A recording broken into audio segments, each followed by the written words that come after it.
everybody and get some booms in the chat for the playthrough for Rookie Division in the Easter 9-hole Cup. The video is sponsored by Golf Clash and Playdemic. And before we start, don't forget to subscribe to the channel. You have a button in the bottom right corner to click and subscribe. Also, visit golfclashtommy.com for more Golf Clash related content for the 9-hole Cup.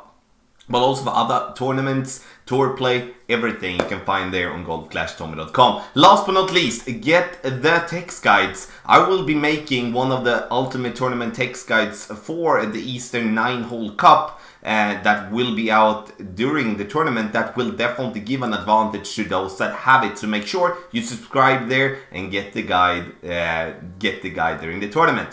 So here we need to have in mind 9-hole Cup. This playthrough is with various type of win. There will be a new playthrough once the tournament is out, but this playthrough is there to help you out to understand the holes, understand what routes that is possible, and also being able, to take your own notes based on what we're doing here in the video. You can find the elevation that I'm playing with on the right hand side there in the info box for the drive for the second shot, then obviously what type of ball and also what type of clubs that I do think is going to be very valuable here. And as it is a mini tournament, it is going to only be required to do 9-hole good, and there will be plenty of players, in my opinion, that will be winning gold with a score as low as minus 13. And that's always a little bit more exciting than knowing that we do need a minus 32 to win. So, in the end, let's focus and go to hole number 1.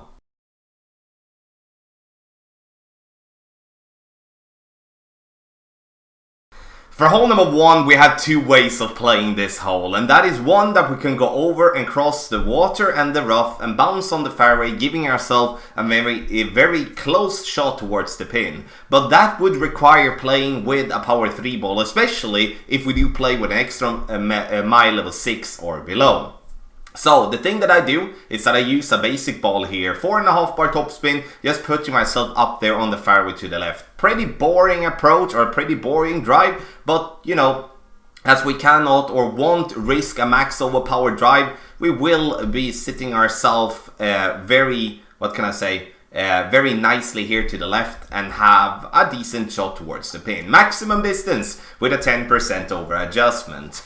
Now you will see our opponent giving his best on getting to the right hand side. You can see he has an extra mile level 6. And he will be having a little bit more distance than the extra mile level 5. But I would say if you do have an level 7, level 8, level 9, or you maybe have like an Apocalypse level 4, then try to go for it. Even though it is a risky shot, you will have such a massive reward if you can just hit that ball great. Like a great left will still be fine, most likely a great right as well. And you can see bouncing over the bunkers, rolling towards the green here, and you will then see what a nice and lovely shot he would have now trying to get the eagle on this tough par 4. Because if we do lay up like we did here, because we don't have the equipment or we don't want to use those type of balls, then we're going to have the bounce here, and you're going to notice how much the green slopes to the left.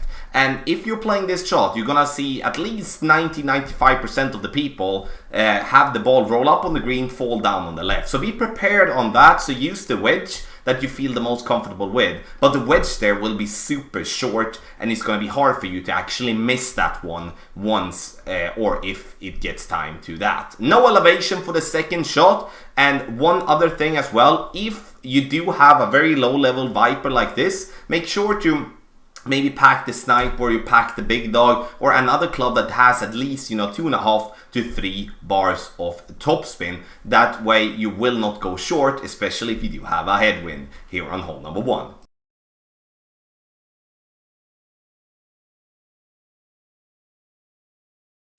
For hole number 2, we're going to play a par 3, and we're going to play with either the Viper or the Sniper, using at least a side spin 2 ball. So if you do have a Katana, you can actually play with a Katana, and then you will have an easier time using the slope on the back end of the green.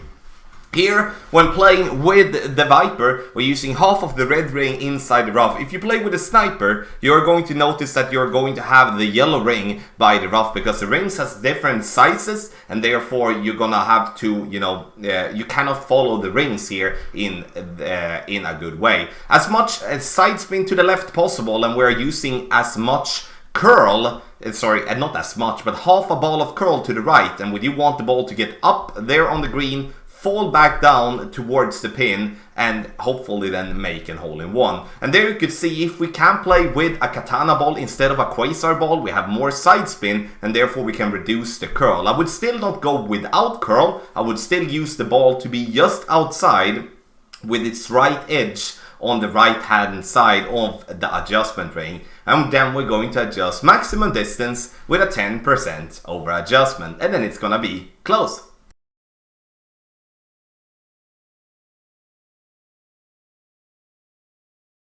For hole number 3, we're going to have a massive long par 5 here, and if we do have tailwind, then we're going to take the driver that gives us the most distance and topspin and just go full freaking blast down the middle. A big topper here would be really good, especially if you are lucky enough to have it above level 1. But otherwise, the big topper has something that many drivers does not, which is the maximum amount of topspin. So you can see here that I'm just going full blast down the middle. The fairway is so open, so do not be afraid of using overpower here, because if you for some reason end up into the rough, you will have to hit like a hook drive or something like that. Otherwise you're gonna have no problem staying on the fairway, even if you have a low accuracy club. It's a 10% elevation for the drive, power 3 ball minimum.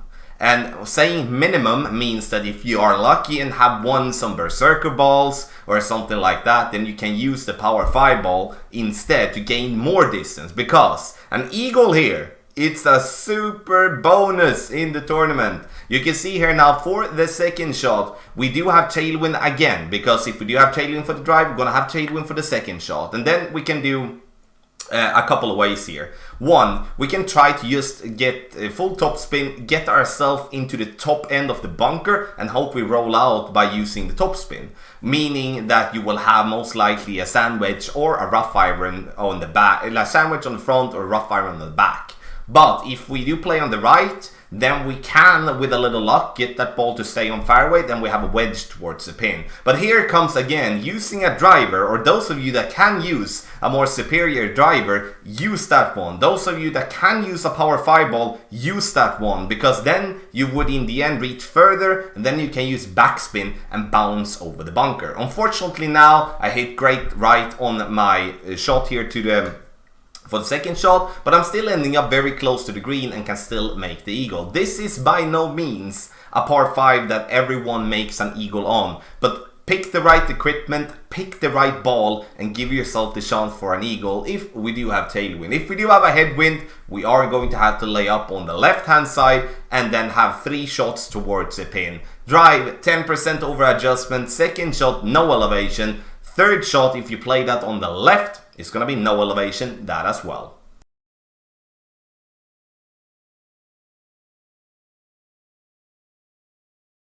For hole number 4, we're going to have another tough par 4 here on Southern Pines, and we're going to try to play on the right hand side if possible. The reason for that is because then we do have a straight shot towards the pin. You don't have to play on the right side if you don't like to play with curl, or you don't like to, you know, take the risk by playing fairly close to the rough there on the right. Then we can play on the left, and you can play a drive just straight down the middle and try to get yourself a shot for the green for the second shot. But the best possible chance for us here, especially with underdeveloped clubs, then that is to play on the right hand side. You can see that I'm using 3 bars topspin, as much side spin to the right possible, and then using a decent amount of curl, and that would give me an open shot towards the green. You can see as well that I'm using a Titan, that is so I don't have to overpower my drive with the quarterback, as the quarterback does not have as much distance. So with the quarterback being said, if you do have a club like an extra mile in a level 6 plus, or you have an apocalypse even just in level 1, you should be playing with those instead. Then you can play with a lower level ball, and then you can still play the same shot. As I explained, you know, if you don't feel that you want to play right side, you play like our opponent. You play down the left hand side, you can use a basic ball, a Marlin ball, so, you know, lower level balls on that type of approach. But approach will, for the drive I meant, but for the approach, is going to be more difficult and needs a more technical adjustment. Here from the right hand side, we can play with a great left, great right, and we're still going to be able to go for the pin. You can see that I'm using 3 bars of backspin and 4.5 bar of left spin. Why do I use left spin? Is because there is a slope on that fairway coming left to right, so to compensate for not being pushed too much right, we're going to then use the left spin so we can keep ourselves aiming directly at the pin. Great ball to the right, unfortunately, and looking at the elevation here, we're gonna have no elevation for the second shot, 10% over adjustment for the drive, and if you can just hit perfect, that's gonna be close for an eagle.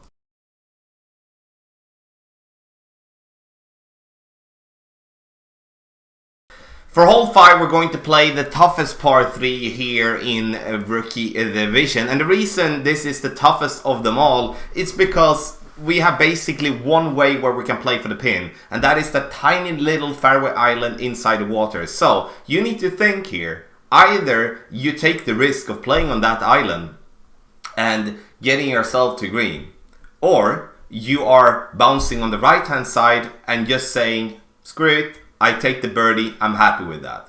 That's up to you, obviously, how risky you want to go with it. If you're gonna play on the pad, you're gonna play that one 10% over adjustment as well. Here, playing on the right hand side, to take that real quick, use a club with as much curl as possible, which is gonna be the quarterback, even though it is in a lower level. We're using, in this case, no backspin, and we're using as much side spin to the left possible with a katana ball if possible. Sure, a quasar, if you don't have a katana ball, then you adjust for a maximum distance with a 10% over adjustment, and then don't forget the curl in the end, and you use 1 ball of curl to the left if that is possible on your club. Then the ball is going to come in on the fairway, it's going to take up the hill, fall down towards the pin, and you can see that, you know, no matter where you're gonna hit it on the right hand side of the green, the ball is gonna fall down towards the pin for a very simple birdie putt. But if we do want to get the hole-in-one from the right side, we need to come in with a lot of curl.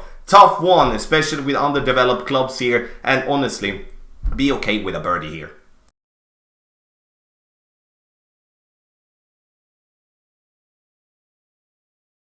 For hole number 6, we're going to play for the eagle. We're not going to play for the albatross, as it's going to be too difficult with the lower level clubs and the ball that we are playing with. Sure, we're playing with a power 3 ball, but I'm talking about if you're going to get to cross the rough there, you're going to have to use a power 4 ball, or you have to go with a club that is very superior. Sure, you can go with a power slice in between the trees, but it's gonna be very risky. So here, we play for the eagle only. We put ourselves into max distance using 2 to 3 bars of backspin and max right side spin, adjusting for a max distance with a 10% over adjustment. And we're gonna get the ball to just carry as far down as possible, bouncing on the fairway, and we want to get as far and close to the right side possible. So this is absolutely perfect. From here, we are going to use a wood club because we are obviously not done. And we need a wood club with a lot of distance, and therefore we're going to play with the big dog. Because here you can see, again, if we rewind and go back to what I said, if we're going to play on the right hand side, this is the risk that we're taking. Getting into the rough, and then we're going to have to lay up to be able to get the eagle, because we cannot reach over the rough and the bunker here because it's so much distance, so you don't really have the topspin on your club to get over there. So therefore we're not taking any risk. We take the eagle, as that will be what the majority is going to do. Max side spin to the right, and approximately 4 to 5 bars of topspin, depending on how far you are on the fairway. The thing that we're looking for here is not the ball to go to the pin and get an albatross once again. We're only looking for this ball to get to the green. So here you can see I'm stretching out, trying to visualize how much topspin do I need to go with, because I'm going to actually go max overpower here. You don't have to go with max overpower. You can actually reduce and go with less overpower, or with none at all and just go with more topspin. It does depend on what you want to go with. And just to rephrase what I said, I'm not going with max overpower, but I normally do go with max overpower and use less topspin because I do feel comfortable with overpower. The thing that we get the ball to the green, and you're gonna see here, we're gonna have a simple putt making the eagle on this very, very tough par 5 here on hole number 6.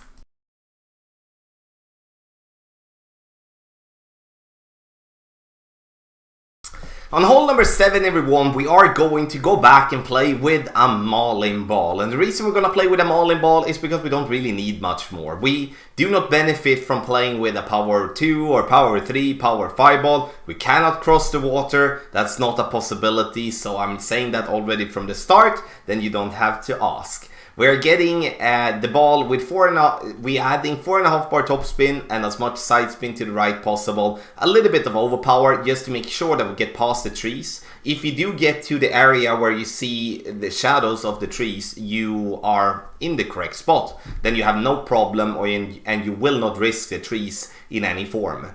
And we do have a 10% over adjustment. Once you have done that, you push up your target into max. And to stay away from overpower, use a power 1 ball. But here, again, we have a very wide fairway, so even with a great left or a great right, you will have no issues whatsoever. The second shot is something that we're going to focus on now, and that is going to be played with a Viper or a Sniper, meaning wood club, or we're going to play with a backbone, which is a long iron. Why is there two different type of clubs here, you may ask? The reason is, depending on what type of ball you're having, like power on your ball, that's going to make you with certain type of winds be just in between clubs, and then you're going to have to choose. But that is also a reason why I rather go with a lower power ball, so I can all the time play with my wood club here, and then I don't have to, even in tailwind, be in between clubs. Now when we're approaching the pin stands very, very short. So we're going to have to use the fairway and bounce it towards the pin. Sure, this is going to be an opportunity for an eagle, but I would say with underdeveloped clubs and, you know, again, lower level type of ball, this will be a little bit harder. But I would say even with higher level clubs, this is not going to be a drop that you're gonna do all the time. And that's the same for all the par 4s and par 5 and all the courses on the Southern Pines in general, which makes me really enjoy these type of holes. Half a ball of curl is what I'm using to compensate for that we do not have a side spin 3 ball. And you know, if I get the eagle, I'm gonna be super happy, but you know, I'm not gonna be mad if I make a birdie.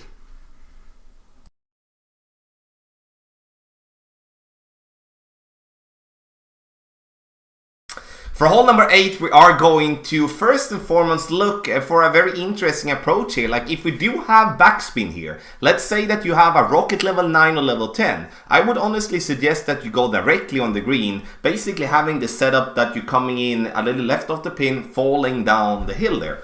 But as we do not have a rocket level 9 or level 10 here, we're going to play with our Viper, using 4.5 bar side spin to the left. And we're also going to use a little bit of topspin here. So like approximately 1 to 2 bars of topspin, aiming into very close to maximum distance here. And then we're going to go with a 10% over adjustment and a tiny bit of curl.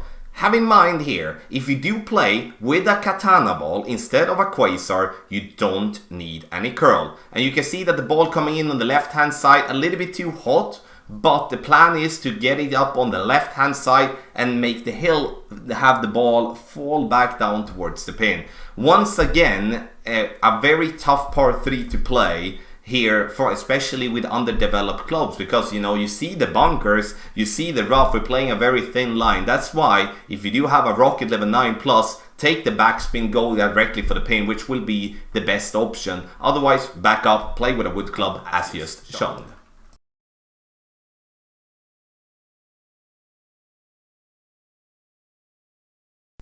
Last but not least, we do have hole number 9, and here I would strongly suggest you to play with a big topper no matter what level you have that club in. If you don't have a big topper, you choose the driver with the most topspin and distance possible. But playing with a big topper, we are able then to reach for the green in 2, which is going to be extremely difficult on, once again, a very long par 5. Max topspin is what we're going to go with here, and we're going to adjust for maximum distance with a 10% over adjustment, and then you will have to push up into max. If you just put yourself in max distance, then you should still be fine to clear the rough and the sand, but you will, I would, especially if we do have an angled tailwind, to adjust our rings so we get into the correct direction. And then after that, once we have done that, we push up the max, we're just going to take our shot. Power 3 ball, in my opinion, is a must. If you can, play with a power 5 ball. Why? Power 5 ball will, for the second shot, make you have a much easier time. Because remember, we're not playing for the Albatross. We do not. We are playing for a power. We are playing for an eagle here, because this hole you will see the majority making birdies. Even though we would be having favorable wind, players will be making birdies. And if you get an eagle, you're definitely going to get an advantage over your opponent.